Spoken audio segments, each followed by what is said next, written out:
Hello, everyone, and welcome to the Flowcast, where Pastor Shane, the Flow Church staff, and other guests discuss topics that are relevant to our world. We hope you enjoy today's podcast. Matt Akins. Pastor Shane. Matthew Scott Akins. So Gary Shane Bearden. And a lot of people are surprised at the first name. Yeah. Being a middle name guy is treacherous at times. You've never dealt with that. Yeah, I've never really dealt with that. Sometimes people say Matthew instead of Matt. What do you prefer? I prefer Matt, but for some reason on my Facebook and Instagram, I have Matthew Scott. I don't know why I keep doing that. You're one of those people. I think I need to switch to just Matt. Listen, everyone named Joshua is Josh. Christopher's Chris. Matthews or Matt. So this is our experiment number 1 at long form podcasting. I wonder if that's the appropriate term. Yeah. Long form. Yeah. What about this room? This I like room worked out. This is the COVID studio. Yeah. That is when we put this together. I recorded sermons in here when we were shut down. That's right. That's when this started. And so we've always wanted to podcast. Of course, normally there's just I've done a lot of the solo podcasts that are in the 5 to 10, 15. Brian always says I'm long-winded on all of those. So yeah, I don't think there's one that goes beyond 15 minutes, actually. So okay, no matter what Brian says. Well, we may need to change that to make it 2 hours. Well, doing this is long form, so yeah, we're not going to put a time limit on this. So if everyone watching hates it, then that's just we're sorry. This is an experiment. So we've been doing this ministry thing for, you know how many years January is?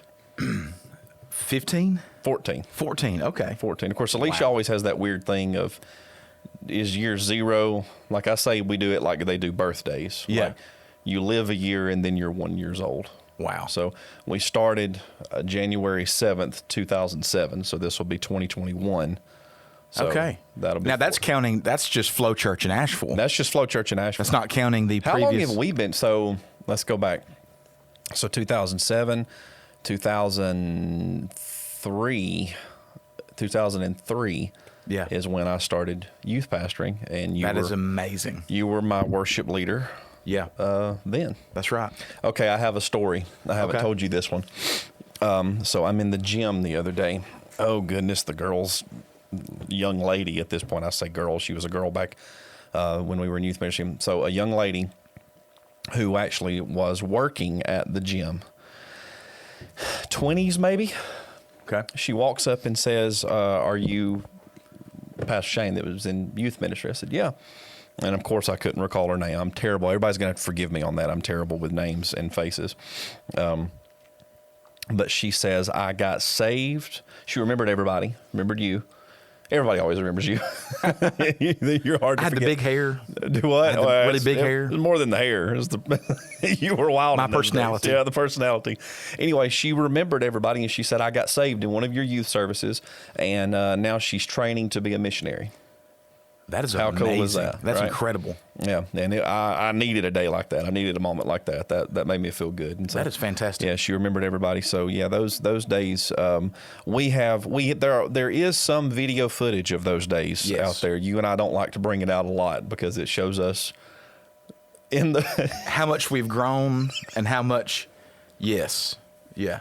That's a nice way of putting it. It's a very polarizing thing because, on the one hand, we have many fond memories. I have many fond memories of it. Oh, sure, yeah. But on the other hand, it was as far as I was concerned, I was the unfiltered 150% adrenaline, zeal, a lot of zeal, passion, a lot of zeal, and not a lot of filter. That's true. That's true. So it's a very potent. If you ever see any of those videos from the early 2000s, it's a very which potent. you will not. This YouTube as far as channel, we're concerned. this YouTube channel's not going to have it. That's right. It won't come from us. Maybe we should splice some of it in. I think one of the more popular podcasts a solo podcast that I did was the one titled "A Matt Akins Story." Well, I got a green light from you on that. Yeah, though, you did to tell that. That was what was the Martin story? Yes. took off running in church. Very Pentecostal thing. Yeah. I want to know who was the first person in a church service that said, I'm feeling the Holy Spirit so much, I think I'll start running. Seriously. Because we knew it. Because they laid the foundation for that. Because for at that point on, they didn't realize they were setting a cascade of events where many a person would go run, and it would be I have another running. Can I share another running story? Please. If I got a green light here to share these stories. Yes. Who knew we were going to launch into this to begin with? It's all right. We were in youth ministry.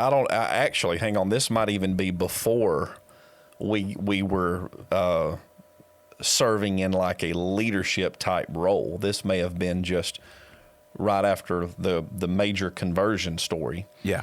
Where now you were serving God, but I wasn't, and the late Clint Vickery makes me sad every time I say his name. Biscuit, does everybody knows him? Yes. We had a big major conversion story. Those that know the story know what I'm talking about. Anyway, you and I went to the altar. This is a Sunday morning. This was at a church that had Sunday morning, Sunday night services. And everybody knows if you have Sunday morning, Sunday night, you shout on Sunday night. Yes. You don't shout on Sunday morning unless it's a real move. Yeah. We go to the altar and we were standing next to one another. I had on a suit. I remember that, right? We should bring back suits, doing suits we should. every Sunday. And so we're standing there, I'm raising my hands, and I distinctly remember you were right beside me, and I had looked this way, the pastor was over here, I had looked this way, and you're standing right beside me. I closed my eyes literally for 10 seconds, and I opened my eyes, and I think I was actually going to say something to you about the service or about the prayer time or whatever, and I opened my eyes, and you're gone. And I look way, and it was a pretty big sanctuary, I look way on the other side, and you are coming around the corner at full speed. And I remember thinking, "Wow, he really had to move because you're on now. You're coming around turn 2, and you're at full speed. So yeah, I realized you had to have taken off right as I closed my eyes in order to make that. You have to move quick. You have to seize the moment. You can't play around with it, or you won't do it. Who was the first guy to say, "I know what I'm going to do. I'm feeling God so much, I'm going to run"? Why not? Well, I guess they did do flips. I guess that's where holy rolling comes from, right? Yeah. You ever rolled? You ever done a flip? I don't know that I've ever. Now, when you say flip, do you mean like just a roll on the floor or the carpet, or you don't mean like an actual back flip? Maybe not an actual back flip, though that would be impressive. I don't know that I've done that. Pentecostals are wild, man. Yeah, absolutely. I'm for it. But the fact that I remember being probably, I guess, maybe 16, maybe 15 or 16, I went to a church, not going to tell the name of the church or the location, but I went to a Pentecostal church, and I remember seeing some teenagers worshiping with zeal and passion, and I remember one of the guys took off running, and he ran around the church. And I remember, for real, seriously thinking, I hope that I can have that kind of tenacity, boldness, that kind of level of worship where I can do that. But it's just interesting that jokes aside, that the act of doing that, is such an act of worship. But I think it's also too, when you're very quiet, and I was when I was a teenager. Yeah, people don't know that you were. You still kind of are. I'm still pretty chill. But when you're a very quiet, shy person, and you have not really experienced the Holy Spirit move, or you've not really allowed the Holy Spirit to move, I guess that is it's a symbol, I guess, of being free. Well, one of the seven Hebrew words for praise, one means a boisterous, hilarious, clamorous, foolish praise. Yeah. That's one. So, yeah, it's totally biblical. It is. All of our non-Pentecostal friends were enjoying us lighthearted. Don't mistake what we're saying, people. It's kind of like the crazy uncle some people have at Thanksgiving and Christmas get-togethers. You love them, but you get to laugh at them a little bit. Absolutely. Or the crazy cousin, or whatever the case might be. Yeah, we nothing's better than Pentecostal humor. True that. But no, I like what you say. All jokes aside, yeah, there is a place for it. I'm for it. Yeah, that's a true thing. Here's the question: we need to see this continue to happen. For future generations, without a doubt. We don't want to see the Pentecostal run die off. That's what this podcast is for. And that's what today's about. Well, the depth of worship and praise for sure. Of course, now listen, that our day, a lot of people don't know the kids. Yeah. they don't realize we are a bridge generation, because we were our early days, praise and worship had not really gone mainstream like it was. That's true. It was where we lived in the days of the contemporary. Remember that contemporary Christian music? That's right. Carmen. Come on. Petra. Yes. You were a Petra fan. I enjoyed Petra. And Jeff Finholt. I don't remember him. You don't remember that? I don't remember him. Man, that's now churchy. For Him. I was into For Him and Michael English. Right. Okay. So that's some of the throwback Southern gospel stuff. Some throwback stuff. So back stuff. in the day, you had hymns. You had Southern gospel had a very Southern Nashville type thing to it. You had choir music. Yes. Right. We grew up in a church with choir, and then contemporary kind of came on the scene. But then praise and worship music became a whole genre all to itself. It did, because before praise and worship was really big, and I guess probably the mid-'90s, you had like DC Talk, Audio Adrenaline. I was into all that, like all the Christian rock, the pop stuff. You had that was really popular, but that wasn't just straight worship. But then I remember when the praise and worship movement really happened. I think it was Hillsong? Hillsong. Shout to the Lord. Yeah. Passion. Passion came after that. Hey, if you grew up in the 90s and you don't like DC Talk, I don't trust you. Come on. I'm not gonna. I don't be friends with you either. That's right. But yeah, so we grew up in that, and now it's mainstream. Now it's a whole popular Bethel and it Elevation. Is exploded. It is I exploded. love it, but I definitely don't want. This is something Ron Carpenter says that he sees. The only thing he sees about it that he doesn't like is that it has somewhat lost its dynamic. Yeah. And back when there were widely rather ranging genres of music, that's what kind of gave way to the spontaneity. Well, I guess it was part of the culture then too. I know some stuff freaks people out in Pentecostal worship services, but man, I like it being dynamic. I like it. So I agree with what you're saying. Absolutely. Don't need to lose it. I think the upcoming generation, they need to know about the out of control move of the Spirit. I don't mean chaos. Nobody send us an email about God's not the author of confusion. I get that. I know that. But there is a place for praise just being through the roof. Yeah. All right. That is right. You got Thanksgiving plans? Yes. Have some. Please mention. What do you always talk about? I have some. I'm not going to do that today. But I baited just you. because they may be watching. So I'm not going to do that. Everybody that knows you, though, they get why that's funny. Well, for years, especially going back to my teenage years. You're about to take the bait. Yeah, I'm taking the bait. I'll make this quick. If any of my family are watching, you'll understand this. But when I was a child, when I was a kid, and into my teen years, it was a big event that all of the cousins would get together. And it was a wonderful occasion. Okay, here, I think I can eloquently explain why you can navigate this. This is not making fun of anyone. Absolutely not. If it's laughing about anything, it's laughing about your unique way of delivering the way that information. Yeah. The way you deliver information. There you go. That's what a good way to say it. So it was you so enjoyed and your family get-togethers were sacred, as is a lot of people that we know. I'm the same way, but you would be very serious and about your get-togethers, and sometimes even when all the bros wanted to get together and hang out, you would always mention that the cousins are coming over at a certain time, and it became an inside joke.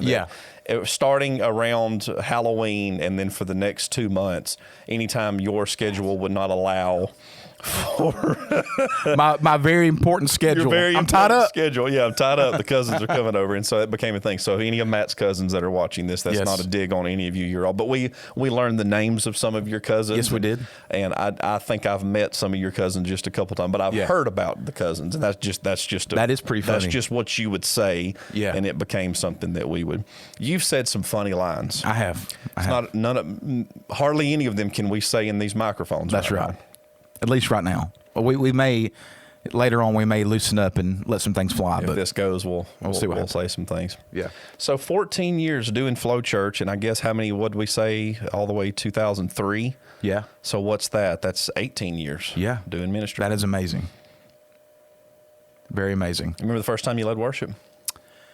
I think the first time that there's two things. I remember us, even before you became youth pastor, I remember there was just some rumblings of trying to put a praise team together. All right. And I remember, at that time I had a Christian band I was in, And at one point, we were in a Christian rock band, which I loved that big time. But I just remember some people from church, maybe some of the adults that were volunteering with the youth group before you became youth pastor. I remember them putting together a team, and I remember just kind of being put on it and just kind of going with it. You weren't down with it at first. I wasn't necessarily down with it, and once again, that was when the praise and worship movement was still at its beginnings, and it was not quite understood what's going to happen. Now I remember we had some youth event around a campfire where I was asked to bring my acoustic guitar and to do a few praise and worship songs. And I think that was when it started to set in, like, oh, okay, this is what this is. Right. And I remember it was like 2 or 3 songs that I did, and this may have been one of the earliest times when you were the youth pastor, maybe.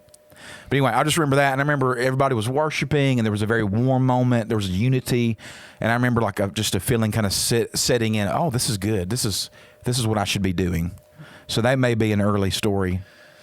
It's being that bridge generation, and there not being a model to look at. There wasn't any Elevation, Bethel.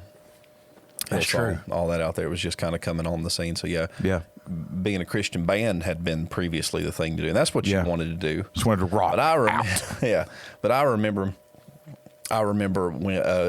when because we started, there was about a 6-month or a year period where we were kind of doing youth ministry by committee. True. And I was just handling the preaching. Yeah. And we had a few other folks that were team members so it was kind of week to week, what we would do. But I had a real vision for the services. Of course, that's when I was discovering my calling. True. Madeline was a baby, had just been born just a few months prior to that. But I remember locking in on the fact that that you had a call to lead worship. And the first sermon I ever preached, you were there. Yeah. Do you remember the date? Do you happen to know the date? Wow. Okay. So, yes, it had to have been probably around Madeline's birthday is November 13th. Okay. And she had just been born. So, it probably December. I'm going to say December of 2001. Oh, my goodness. Now, when you say that, now you're referring to like your first official time to have been asked to speak. Yes. Okay. Because I think you spoke before then, but it may have been just in like testimony time. Testimony, like throwing a microphone to you and you grabbing it. Here's how this story goes. So I was working in the vending machine business, which we still do, Bearden vending for all your. I remember the white van. The white van. Oh man, that was great. Do you know I tried to buy that white van back from the guy I sold it to? Really? Yeah. This is an endearing story here. Those of you that don't know, our family owns a vending machine business. We still do that. Dad started that. I worked in it and still do to this day. Got the boys are working in it now. The boys are Connor and Gabe, by the way. So, I traded. Misty and I had gotten married. I was driving I had a black Ford Explorer, and Misty had, are you ready for this? I don't know what make or what make or model it was. Is it a Dodge Neon, a red Dodge Neon? Gosh, I'm trying to remember that. I don't even know if I remember that. In that car. And because she would take the baby, she was driving my Explorer and I was driving her Neon, which I did not look awesome in the Neon. And I remember it's a small car, right? It's a small, yeah. A total chick car. Yeah. For sure.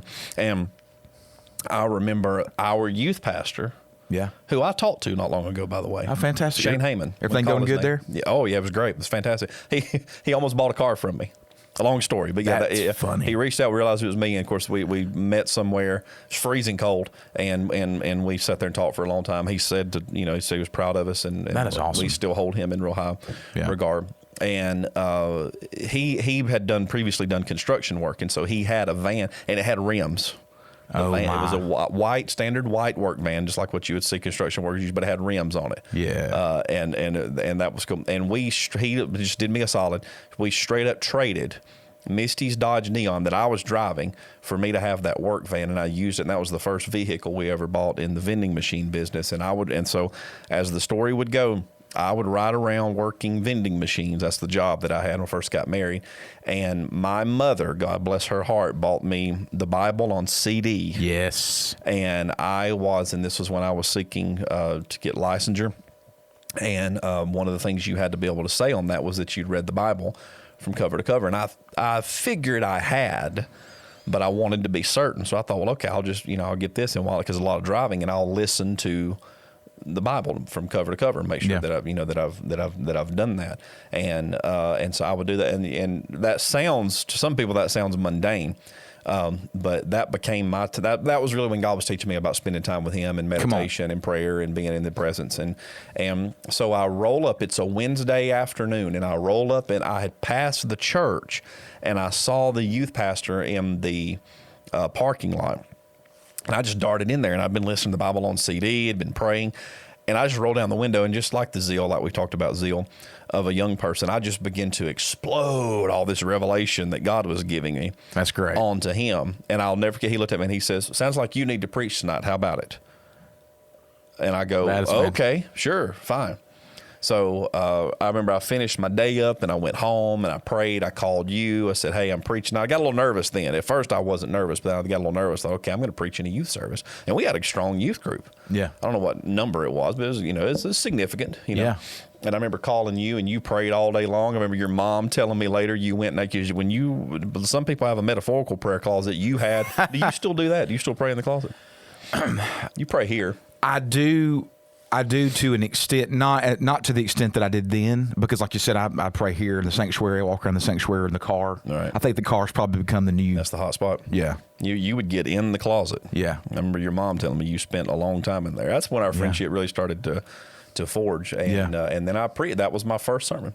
Peter walking on water, get out of the boat. Wow. Well, what's so interesting is that it didn't seem, this is how God works, it didn't seem like it was your first. Because at this point, we had been praying, talking, reading the Bible, having prayer meetings, and you had already, there had been moments where you had already given testimony, insert. So it's just so funny how God works. It's so gradual that you can miss the fact that it was your first time. But when you tell the story, I remember praying for it, but I was thinking, well, it's going to be great, because I was already recognizing this is the anointing you have. A shocking level of belief. Yeah. It marked those early days. A shocking level of course, if all of us got saved like we did, this makes me mad at Biscuit. Yeah. Biscuit. Dang it, Biscuit. Yeah.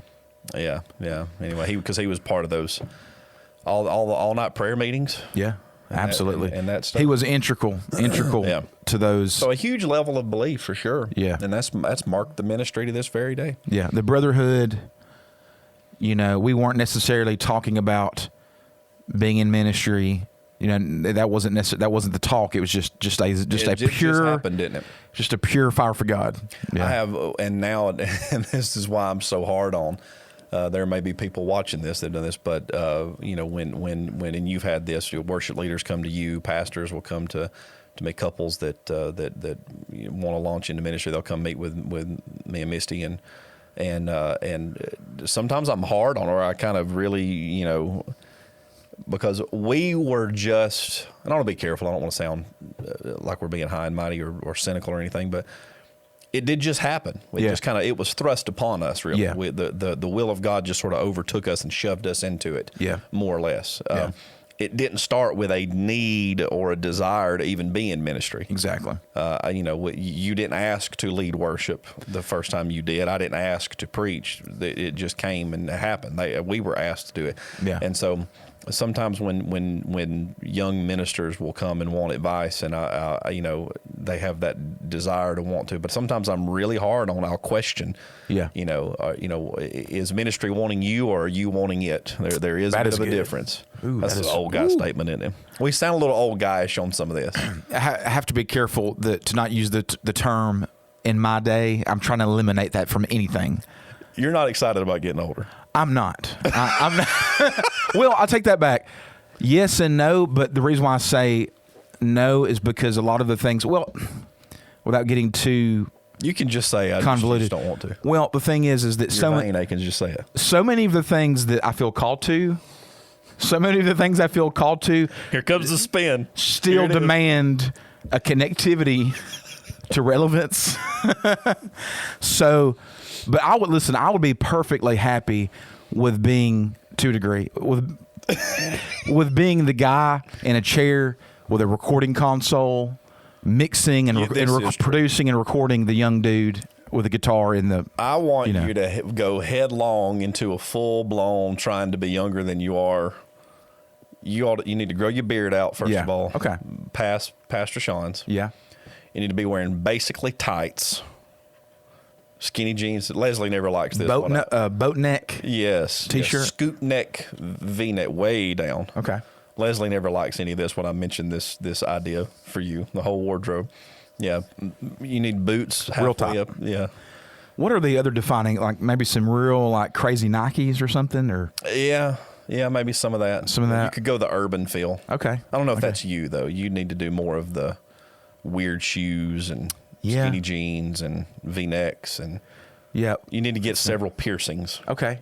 Now, that go over great one. That right, yes. Tattoo. Oh, yeah, you need to get tatted up. That would be the big defining thing. Yeah. Smoke after a worship set. Uh-oh. We got to... Was that our time? Is that? I think that's. How long have we been going? I think that's 35 minutes. Is it really? Yeah. Wow. That's crazy. We've been flowing this long. Yeah. Think anybody's going to want to hear any of this? Who knows? Who knows who will hear this? Who knows who will see it or listen? All right. Let me turn that off. Yeah, go ahead. That's okay. Hey, we said raw style podcast, so. Yeah.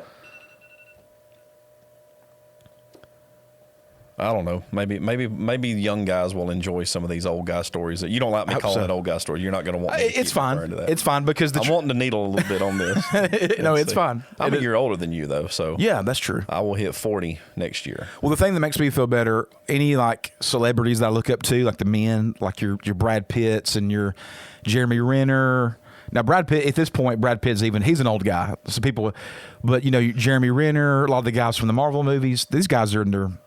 RDJ, yeah. I mean, they're at least 5 to 10 years older than we are. Oh, yeah. So if you can be Iron Man, if you can be 50 and be Iron Man, then we're doing good. I'm cool with whatever age. Yes. I say we just do it, make it happen. I got some gray hairs coming in the beard here. Yeah. I'm just gonna let it roll. Girl that cuts my hair, she said, "We're gonna dye your hair when I get rid of all this." No. I'm offended that she even said that.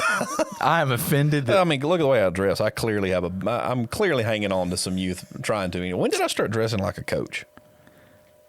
I think you should keep doing it. Think so? I have always been. I like the idea of seeing people look better and dress better as they get older. I have always liked that idea. We're a happy bunch around the church. Yeah, I'd like to be happy. Yeah. No matter the situation or politics, or I choose happiness no matter what. What's happening? So is this where we cross the gap of to bring in politics? I think so. I think we should. So for those that are maybe watching this in the future, it is the week before Thanksgiving, and we are told that Biden is the president-elect, although President Trump is contesting this in many states. And by the way, can we name this podcast something real clickbaity? Oh, sure. Like Trump is the president or something like that. Just whatever we need to do to really. Okay, let's open up a lot of jokes here that we need to be careful. Okay, I need to be careful. Sorry. Pastor Matt Akins and Pastor Shane Bearden declare Trump will be president. We can name it that. We could do that. Oh, gosh. Just for the clickbait factor. All right. That's a very polarizing thing to say. All right. So that's where everybody's at. You got the media, for the most part, is acting as though it's over. Yeah. And so we're kind of in a wait and see. You and Alicia asked me the other day where I'm at on this. I'm kind of in a wait and see. Yeah. I want what's best for. I start by saying that I'm kingdom first, so no matter what. That's good. Me too. I want a president that will support the church. Yeah. And that will do things that I believe lend itself towards the will of God being accomplished, although I don't think the will of God is contingent upon American politics. So we'll see. We'll see. It is crazy how polarizing it is. People just want to be a part of something. Yeah. Yeah. People want to be a part of something. I get it. Although my personality is such that it would run me crazy to think about it too much. True that. I'm interested in it. But like I said, at the end of the day, I'm going to keep living my life, keep going, Right. and no matter what happens, and still love people. And So we'll know what, December 14th? I think so. I think that's the day. I don't know. I'm proud of our church though, because this has been a horrendous year. Yeah, 2020 has been, this shutdown. It's where this I guess we can call this a studio. It's where this came from, having to do online. And I get it. Hey, there may be, if we're back in here, if it is Biden, well, he says he was going to shut it down for 6 more weeks. So I may be back in here, and I enjoyed it. It was okay. Yeah. It was fun. That's where this came from. I think our church did a great job. I think Flow Church absolutely knocked it out of the park with their response to it all, because so many people, I know the online services are not ideal, but it was great to know that we can shift and use that medium for something good. And a lot of people responded to that. Praise the worship team did a good job. Thank you. Appreciate it. With it also. It was an opportunity to firm up our gear and kind of tighten up some of our technical processes, the way that we do run sound and the way that we handle a lot of different things. So it was kind of a good challenge, on the technical side. There was only about really, no joke, all jokes aside, and not exaggerating at all, we were really only freaked out for about 3 days when we realized there was going to be a long extended period of time where we weren't able to have church services. Yeah. We were only really freaked out for about, and I say freaked out, I just mean concerned, greatly concerned for about 3 days. We really didn't. And then once we settled into that, we knew we had to do online, we just kind of came down here and started. A lot of it was tech stuff.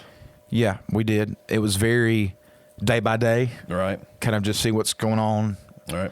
I will say this. I remember the first time I think it was you, Alicia, and myself, we met for lunch or something. And then when you first said the statement, we're going to have to do pre-recording, we're going to have to do online. I remember the first time having to process that. What? You are a slow. Okay, here's. This is This is good stuff.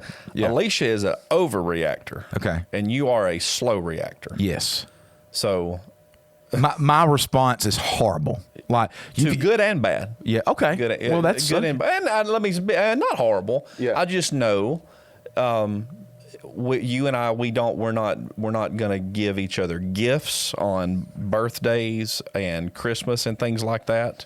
Yeah, because I don't know what it is we've decided we don't like about that. Yeah, and we've stuck to that through the years. Yeah, my response is usually, I'll say this, my response is usually it's usually the opposite of what you would expect. Like if you were to come up and say, here's $5,000, I just want to bless you. Right. Yeah. I'll be like, thanks. You're gonna give a very appreciate it. Over the top, and also the bad stuff. Hey, Yeah. Matt, a meteorite just hit the church. You're just okay. Yeah, and then that shocks people. I think some people may be offended by the lack of response there, but it could be. I guess it is kind of an even kill. Because Alicia goes over the top. She'll be mad when she watches this. Sorry, Alicia, it's the truth. Not bad. She's worked on it. It was a very serious thing that we were. That was very serious. Yeah. That we were going to have to, because you were thinking through the tech side of things. I was thinking about some of this stuff came from. I'm glad we have this, and glad to have this medium to be able to reach people. Same here. Well, we should probably talk about more serious things, but yeah. Well, we're just gonna. Matt, why don't you tell them why you believe there's no rapture? Well, if you'll go to Ezekiel, if you'll take, I can prove it. I can prove it through just a string of scriptures that just playing everybody. I'm just kidding. Jokes. He believes there's going to be a rapture, and if you don't, we can still love you. That's right. Now, your response, if my response is on the low side, or how do we want to say that? Just kind of slow processing. I'm a slow processor when it comes to deep grind process. Okay. You let it marinate for a while. That is true.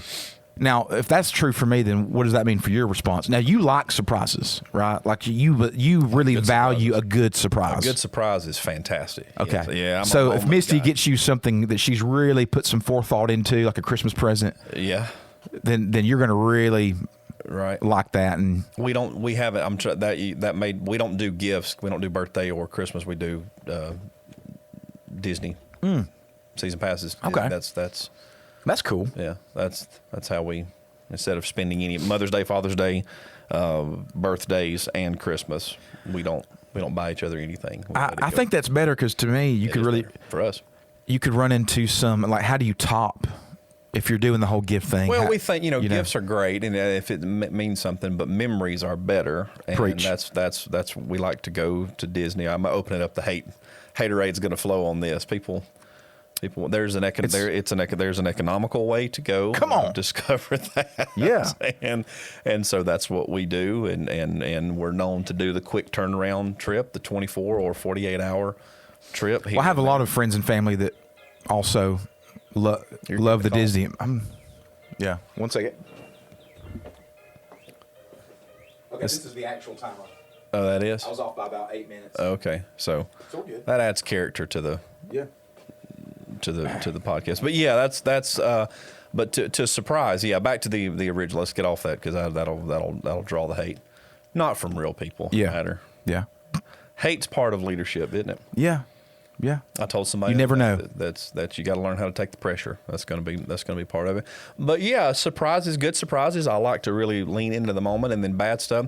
I have a fair amount of resolve. Get that from my dad. Bearden men or have a decent amount of resolve. When it's really also inherited, Bearden men can also be prone to stressing over the small stuff. And I have worked on that significantly. Yeah.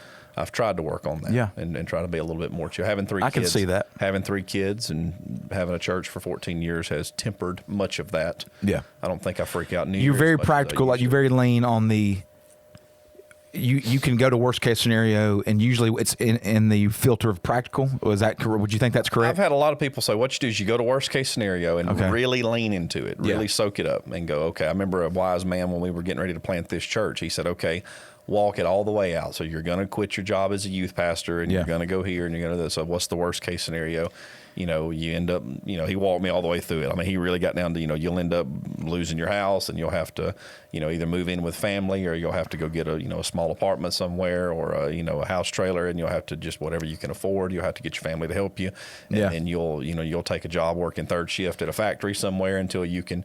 That's as bad as it's going to be. He said, go lean there, live in that moment, live in that space, and then work your way back and go, okay, keep in mind, worst case scenario rarely happens. Yeah. It's rarely worst case scenario. So it might be, so if you can tolerate worst case scenario, well, then anything less than that is going to be just better. Yeah. And then what's the upside? And the upside was, 14 years more than, 30 years to 50 years, that we can have. So that's good. Weigh that against that, and it's okay. So yeah. I believe in doing that, having not denying worst case scenario, but having a decent relationship where you can kind of control, because a lot of people let worst case scenario play over in their mind, and it dominates. It runs them. Sure. If you'll know how to engage with it and let it know you're still in control, and the God you serve is still in control, well, then you'll be okay. So that's what we did. We sat down and went, okay, how many weeks could we be shut down? What could that mean? That's how we made the decision process to go through all that. So I try to have resolve. When you're on a plane and you're feeling turbulence, the pilot. I got to credit Brian for this. He sent me an article. This was really good. The tone of the pilot's voice is either going to incite panic or is going to bring great calm. That is a good example. And so and watching when I'm on a plane and so there's turbulence, I watch the people that work for the company, and if they seem calm, well, then I go, okay. Here's a cool story. The presiding bishop of the Church of God in Christ, Bishop. I wonder if they call him Archbishop. I'm not sure. I don't mean to be disrespectful. Bishop Charles Edward Blake. Okay, now is this the Catholic Church or is this no Church of God in Christ? Church of God in Christ. Yeah, okay, predominantly African American church. Okay. A wide known, little known fact: the Church of God in Christ actually birthed the Assemblies of God denomination. How about that? An African American denomination gave birth to the largest Caucasian, primarily white, Pentecostal denomination. Okay. Got a lot of good friends in the Assemblies of God. Anyway, he's the presiding bishop. He's the top guy. He was on a plane, and they all started smelling smoke on the plane. Imagine that. Imagine how scary that is. Oh my goodness. We don't fly a lot, but man, just that would be terrifying. And so he said the stewardesses were running up and down the cabin, and they were panicking. So that breaches my threshold. If I see them panicking, he said people are screaming and crying and everything. And he tells it better than I can right now because he's got that cool voice. Sounds really cool. But he says he just prayed, and God reminded him where he was going. Where he was going was a ministry assignment. Yeah. And And he said, God told him I would not have called you to go if I wasn't going to get you there. Yeah. And so there is no way that whatever's going on with this plane can stop you from arriving where I'm sending you safely.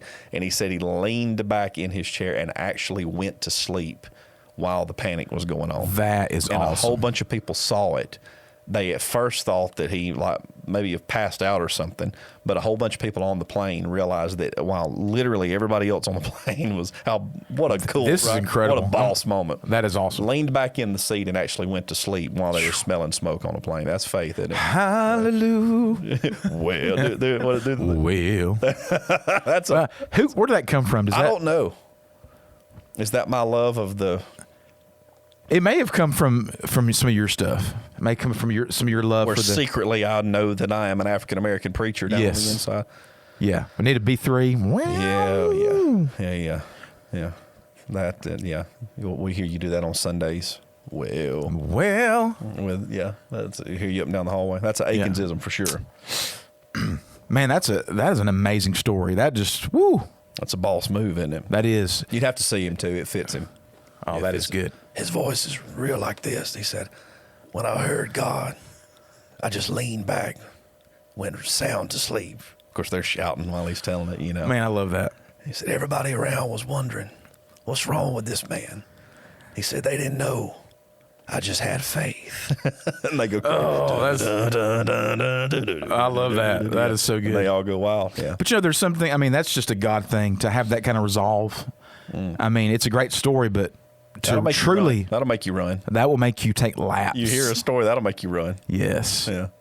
Running in church. Somebody needs to. When is the last time I have actually run in? I don't know that it's been a while. I know that I've actually run in church. I know when. I like the fact that we've come back to this. This is going to be great for all the non-Pentecostals going to watch this. Yeah.